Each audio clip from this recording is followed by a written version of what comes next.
Good evening.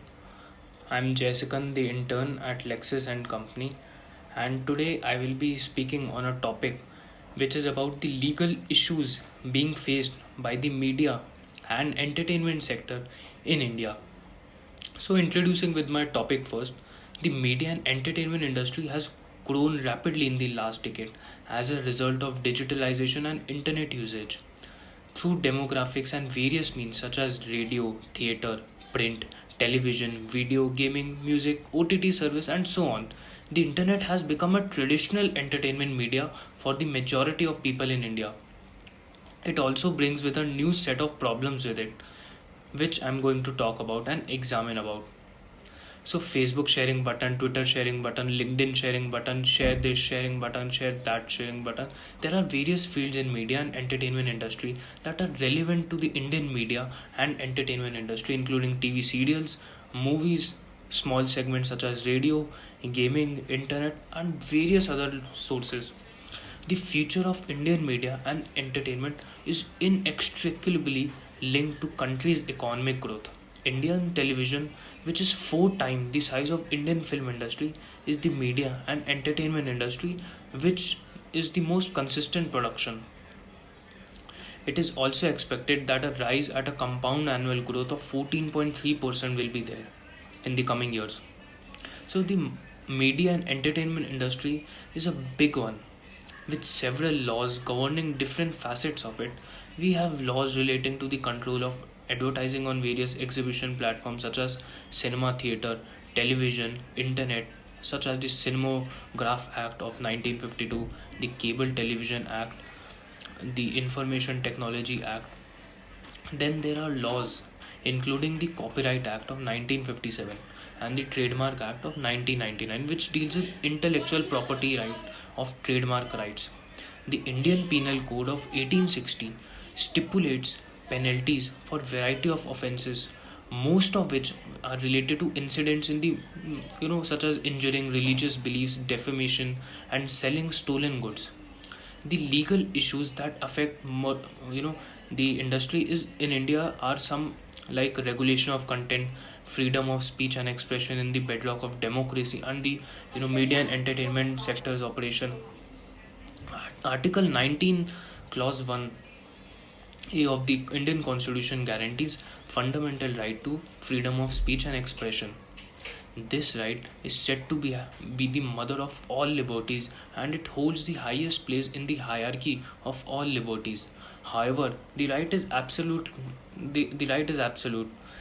It has restriction on the exercise of right, where it is essential for the security of the state, friendly relations with foreign state, public order, decency, morality. We have to keep that in mind. So the state, on the other hand, must exercise caution in enforcing these restrictions, and just burden of proof is also the authority to justify the restriction imposed. Now, all legislation regulating content, whether the Cinematograph Act or the Cable Television Network Act, have their origins in the Constitution. However, over time, the authorities have grossly exceeded their authority, well beyond the Constitution intended in terms of reasonable limitation. Several instances of artistic freedom of speech have been curtailed continuously, whether it was CBFC censorship or the Films and State Governments Act banning of films, or the INB ministry attempts to regulate television content. There has been lots of incidents. So the fundamental freedom under Article 1, Clause 1 can be reasonably restricted only for the purpose mentioned under Article 19, Clause 2. And the restriction must be justified on the anvil of the necessity and not the quicks of the convenience and expediency. Open criticism of government policies and operation is not a ground for restricting expression, but let us go beyond that. Piracy. Let's talk about piracy. Everybody is aware of the media and entertainment sector's fight with piracy. According to estimated estimates, the film industry alone loses around 2.8 US dollars in piracy revenue per year. The movie theater business model is also being threatened by the rapid availability of low cost rental options and a rise in consumer digital downloads. Piracy has always hindered the capacity of digital media to monetize content. The study goes on to say that high content prices and low income levels and cheaper internet and infrastructure all factors contribute to piracy. In certain cases, even before they are written, producers may also obtain, you know, order from the courts to keep their films being pirated. There are landmark cases of Shreya Singhal versus Union of India, where it has been interpreted that Section 79 of Information Technology Act, which deals with safe harbor provisions for intermediaries in such a way that the removal of online material can only take place if an adjudicatory body issues an order requiring intermediaries to remove the content. While the government is working to delete websites that upload pirated content, such as Maharashtra's Cyber Digital Crime Unit, which deals operation in August 2017, as we all have witnessed and are witnessing continuously, much more needs to be done right now. Piracy has long been one of the most serious issues confronting the media and entertainment industry, and it continues to be so.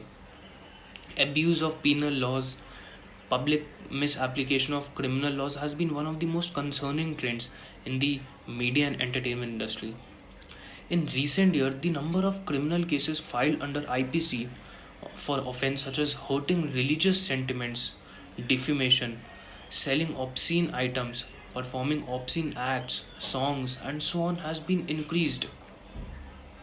So the technology and agnostic laws, as technology advances, regulation must also evolve as well.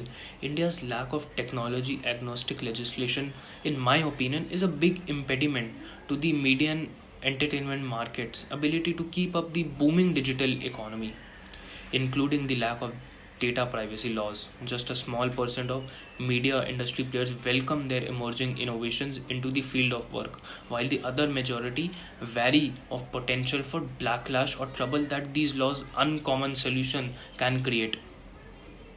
As a result, the players become reliant on obsolete methodologies, making it difficult for them to communicate business between themselves. COVID-19 specific contract issues has also been there in today's era. The disruptive impact of global pandemic has resulted in job reduction, border closure, forced work from home arrangement, increase in likelihood of non-performance, poor performance, delay and non-payment, and all of them. Physical contracts are difficult to carry out, as I have too witnessed it. The cancellation of film premieres and even raises a slew of practical issues, including potential reimbursement, exchanges, contractual obligation, particularly for stakeholders such as sponsors, broadcasters, as we have seen in IPL 2.